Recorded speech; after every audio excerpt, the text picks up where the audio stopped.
Alhamdulillahi Rabbil Alamin. Wassalatu wassalamu ala nabiyina Muhammad wa ala alihi wa ashabihi ajma'in. Екінші негіз. Екінші негізде айтылады: Амараллаху бил иштима'i фид-дин ва наха анит тафарруқи фи, фабайяналлаху хада баянан шафиян тафхамухул авам. Екінші негізде Алла Тағалам бұл динде бірігуге, биримдікке чақырған, бұйырған, жана бөлініп жарылудан қайтарған, тыйған. Бұл нәрсені Алла Тағалам кенен баяндаған Құранда, пайғамбар саллаллаху алейхи вассалам сүннетінде келген. Ушундай ачык баяндаган, керек болсо муну карапайым калктагы түшүнө алат. Биз түшүндүк туугандар, экинчи негизде айтыла турган сөз диндеги биримдик, бөлүнүп жарылуудан алыс болуу. Бул нерсени Алла Таалам баяндап, ачыктап берген. Керек болсо карапайым эл дагы, жөнөкөй адам дагы түшүнө тургандай кылып, ачык айкындап баяндап берген. Хадал асл маужудун фил Кур'ан. Бул негиз, экинчи негиз Кур'анда бар. Аллах Таалам айтты: "Ватасиму бихаблиллахи жами'a ва ла тафаррaqu." Ал-Имран сүрөсү 103 аятта айтат: Аллахтын жибин бекем карбагыла жана бөлүнүп жарылбагыла. Ушул аяттын Аллахтын жибин дегенде бекем кармагыла эмне дегенде алымдар, муфассирлер айтып келишет. Аллахтын китебин жана пайгамбар саллаллаху алейхи вассаламдын сүннөтү айтылат. Аллахтын китеби Кур'ан, пайгамбар саллаллаху алейхи вассаламдын сүннөтүн бекем кармангыла деген сөз. Жана дагы баяндап бөлүнбөгүлө, жарылбагыла деп биримдикке чакырып, бекем Аллахтын бөлүнбөгүлө деген сөз эле өзү жарылбагыла дегенди билдирет. Ошондой болсо да артынан дагы баяндап бөлүнүп жарылбагыла, бириккиле, Аллахтын китебине, пайгамбар саллаллаху алейхи вассаламдын сүннөтүнө биригүүгө чакырат. Жана Ал-Имран сүрөсүнүн 105 аятында: "Ва ла такуну калладина тафаррaqu вахталафу." Ушундайлардан болуп калбагыла, мурун бөлүнүп жарылып, пикирлери ача пикири болуп, бири-бири менен талашып тартышкандардан болбогула деген. Анам сүрөсүнүн 159 аятында Алла Таала айтат: "Инналладина фаррaqu динахум ва кану ши'a ласта минхум фи шей. Иннама амрухум илаллах." Дагы бир ушулардан дининде бөлүнүп жарылып, топ-топ болуп бөлүп кеткендерден сен алардан эмессиң деп пайгамбар саллаллаху алейхи вассаламга айтып атат. Сен алардын жолунан эмессиң. Топ-топ болуп бөлүнүп кеткендер сен алардан эмессиң деп пайгамбар саллаллаху алейхи вассаламга Алла Таала айтат. Мына туугандар, Куранда окусаңыздар аябай түрлүү баяндар менен ар кандай көп сүрөлөрдө келет ушинтип баяндап. Шура сүрөсүнүн 13 аятында айтат: "Шар'a лакум минад-дини ма васса бихи нуха валлади аухайна илейка ва ма вассайна бихи Ибрахима ва Муса ва Иса ан акимуд-дина ва ла татафаррaqu фи." Аллах Таалам силерге ушундай динди буйрук кылды, шарият кылды, осуят кылды ушундай динди. Ал динди Нухка дагы мурун биз осуят кылганбыз. Ибрахимге осуят кылганбыз, Мусага, Исага. Эмне деп? Анакимуд-дин. Динди тургузгула, динди бекем кармангыла, ва ла татафаррaqu фи. Жана бул динде талашып, тартышып, бөлүнүп жарылбагыла. Мына ошондон туугандар, фала яжузу лил муслимин ай ятафаррaqu фи динихим. Мусулмандар бул динде бөлүнүп жарылбаш керек. Бал яжибу ай якуну умматан вахида аля таухид. Аларга милдет болот бир үммөт болуштукка, Аллахтын жалгыздыгына, биригүүгө важип болот, парз болот. Анбия сүрөсү 92 аятта Алла Таала айтат: "Инна хадихи умматукум умматау вахида ва ана роббукум фа'будун." Бул үммөт бир үммөт. Мен силердин Роббиңермин, мага сыйынгыла деген. Анбия сүрөсүндө Алла Таала айтат: "Ла яжузу ли уммати Мухаммад ан татафарраqa фи акидатиха ва фи ибадатиха ва фи ахками диниха." Бул үммөттүн, пайгамбар саллаллаху алейхи вассаламдын үммөтүнө бөлүнүп жарылуу, мейли ал акидасында болсун, ибадатында болсун, өкүмдөрүндө болсун, болбойт. Бири келип бул халал десе, бири келип бул харам десе, далили жок. Мындай нерсе болбойт. Ла шакка аннал ихтилаф мин табиатил башар. Албетте, шек күмөнсүз келишпестик, анча-мынча нерсе талаш болуу, бул адамдын табиятындагы бар нерсе. Кама кала Аллаху субханаху. Аллах Таалам айткандай, Худ сүрөсүндө 118-119 аятында айтат: ولا يزالون مختلفين إلا من رحم ربك. Алар талашып, ушундай келишпестиктерде болуп турат. Тек гана Алла Таалам өзү ырайымын алгандан башкасы деп. Роббиңер ырайымын алгандан башкалары талашып, тартышып турат дейт. Бирок туугандар, маселе мына ушул жерде конт коюңуздар. Биз түшүндүк, бул динде бөлүнбөш керек экен, талашып тартышпаш керек экен, элемиз. Биригиш керек экен. Эми суроо туулат, эмненин негизинде биригейли? Каяка кайталы? Биригиш үчүн, бир пикирге келиш үчүн каяка кайтыш керек? Кимдин сөзүнө кайтыш керек? Эмнеге кайтыш керек? Биригиш үчүн Аллахтын китебине, пайгамбар саллаллаху алейхи вассаламдын сүннөтүнө кайтыш керек. فإذا اختلفت أنا وأنت فإنه يجب علينا نرجع إلى كتاب الله وسنة رسوله صلى الله عليه وسلم. Сен экөөбүз менен талаш тартышып кеттик бир маселеде. Эмне кылабыз? Сен өзүңдүн молдоң бар, мен өзүм молдом барайын. Же сен өзүң устазың бар, мен өзүм устазым барайын. Ошондойбу? Анан кимиз айтып калса болду, ошондон чыкпай калабы. Эмне дейт? Аллахтын китебине, пайгамбар саллаллаху алейхи вассаламдын сүннөтүнө кайтыш керек. Талаш тартыш ушул жактан токтош керек. Илимсиз, билбей туруп талашып тартышпаш керек. Билбей туруп эле бирөө айтып койсо, ошонун сөзүнө угуп алып туруп, ушул туура деп коюп, эмне десе баланча айтты деп коюп, адамдар менен талашып тартышып жүрбөш керек. Себеби сен өзүң билген жоксуң. Бирөөнүн сөзүн гана кабарлап атасың. Өзүң ээрчип атасың ошол адамдын мазхабына. Алла Таалам Ниса сүрөсүнүн 59-аятында айтат: "Фаин таназатум фи шейин фарудуху илаллахи ва расул ин кунтум туъминуна биллахи вал яумил ахир." Эгерде силер бир нерседе талашып тартышып калсаңар, Аллахка жана Аллахтын элчисине кайтаргыла. Эгерде силер ин кунтум туъминуна биллахи вал яумил ахиретке жана Аллахка ишенген болсоңор. Эгер силер Аллахка жана акыретке ишенген болсоңор, бир нерседе талаш тартышып калсаңар, Аллахтын китебине жана Алланын элчисине кайтаргыла. Амма ма юқолу, жанагы сөздөр, куллун ябку аля мазхаби ва куллун ябку аля акидати ван нас ахрарун фи араихим. Жанагы сөздөрчү, ар ким өз мазхабында калат, ар ким өзүнүн акыйдасында калат, адамдар ойлорунда, пикирлеринде эркин, аны тим кой өз ойлогондой, өз билгендей кыла берсин деген сөздөрчү. Акыйда ар ким өзүнүн акысы бар, эмнени ойлонгонго, эмнени айтканга деп. Бул эркиндик деп, мунун баардыгы жалган. Аллах сактасын туугандар.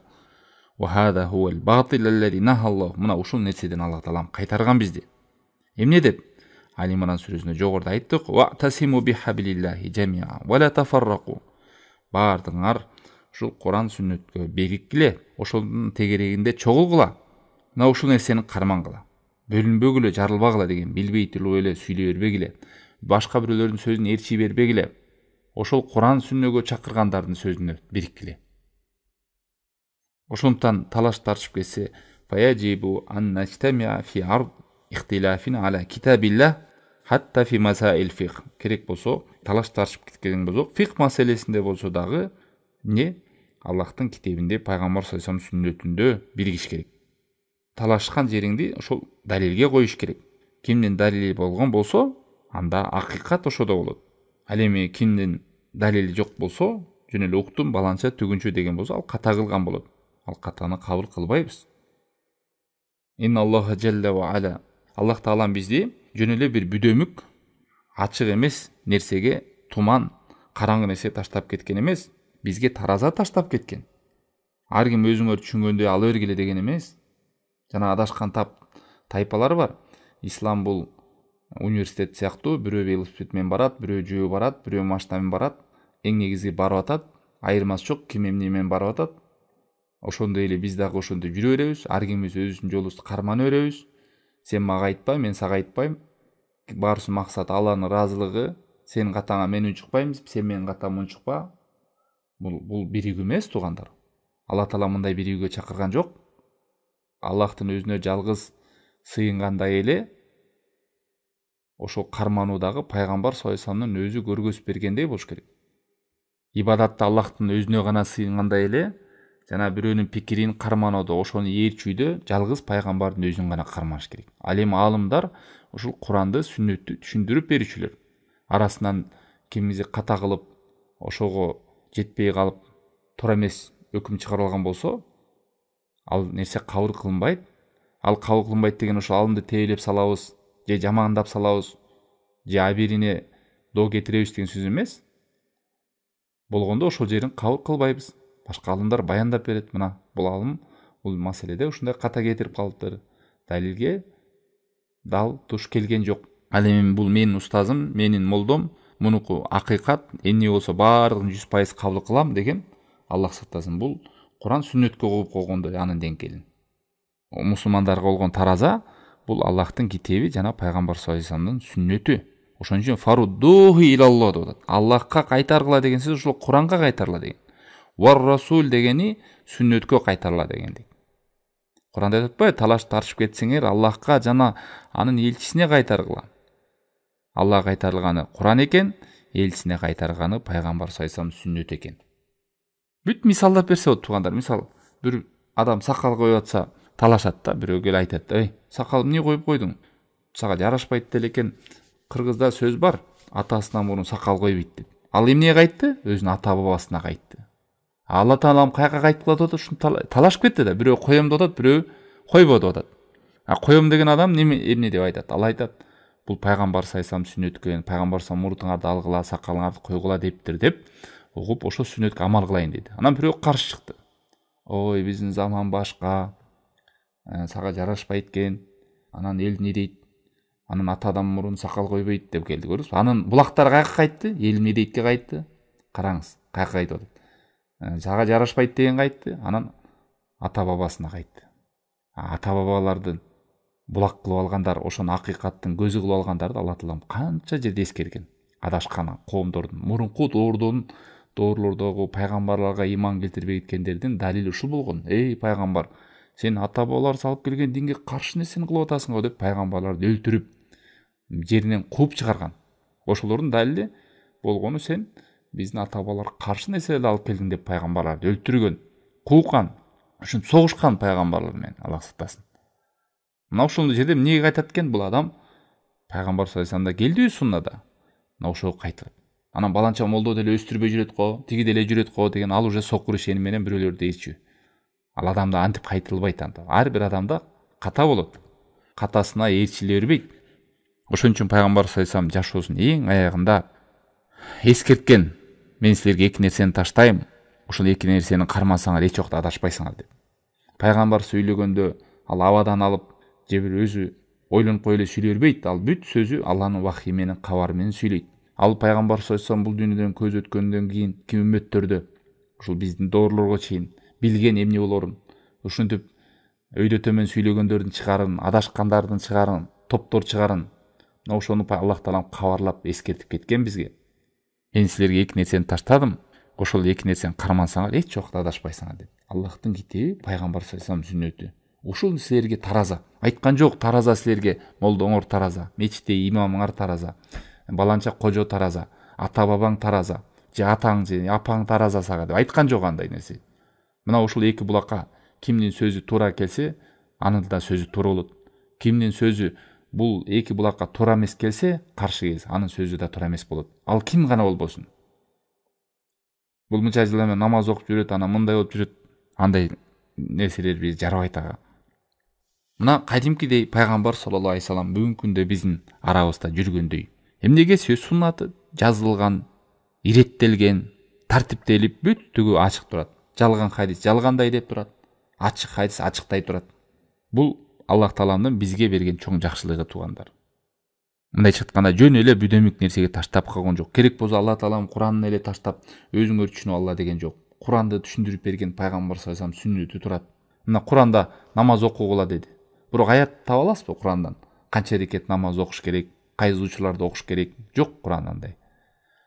Аны мына пайгамбар саллаллаху алейхи вассаламдын сүннөтү.